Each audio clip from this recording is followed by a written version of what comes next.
Well, thanks for visiting us this morning at arklatex I'm meteorologist Josh Marces with your Thursday morning forecast update. Another big update for you today. Of course, we have a lot we're watching with the tropics, as we can see some impacts from the tropics as soon as late this weekend, maybe early next week. I will get to that in just a moment. But as far as today, another heat advisory. We are likely through the worst of our heat wave, but unfortunately not cooling enough today to see that heat advisory go away. But after several days of hitting 97, 98 degrees, your highs this afternoon will actually wind up in the mid-90s. So it's a little bit of an improvement here. And again, on the heat index map, we've had no issues hitting 109, 110 the past few days. Your feels like temperatures today, when you factor in the humidity, probably closer to 104, 105. So a little bit of an improvement. We'll actually feel a lot more wind today, which is going to help out with the feeling of the heat as well. We've been very stagnant without wind this week, which has made it feel a little bit worse, but with a nice breeze today, should be a little more tolerable this afternoon.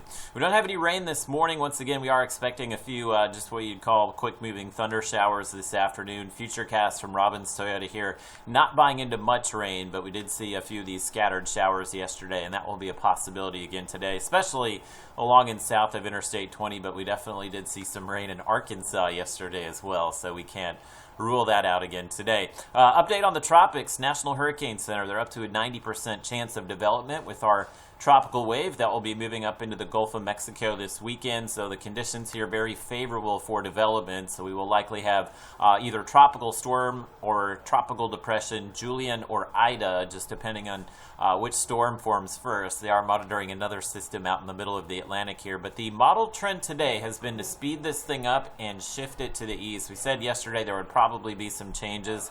Again, the models yesterday showed it really squaring up the Arklatex sometime Monday, Tuesday. Now the system looks like it could impact the Texas or Louisiana coast as soon as Sunday, with any impacts here in the Arklatex looking most likely on Monday. Now, right now it has us on the dry side of this system, so the rainfall totals would be not very impressive at all, and we probably wouldn't see a lot of wind with this. Again, the worst impacts are typically to the east of the center, so it is something we're not out of the woods yet. We'll probably see the models shift around in the upcoming days. In fact, I'll show you the spaghetti plots here. Each one of the lines indicates one of the major forecast models here, and it has a pretty big spread from the Texas coast to the Louisiana coastline. So again, once we identify the center of circulation with this thing and it becomes better organized, we'll have a better handle on where it's going, and that should happen within the next day or two. So right now in the forecast through Sunday, these are just basically your sea breeze type showers and storms. The tropical impacts, I think if we felt most of those, would probably still be in that Monday or Tuesday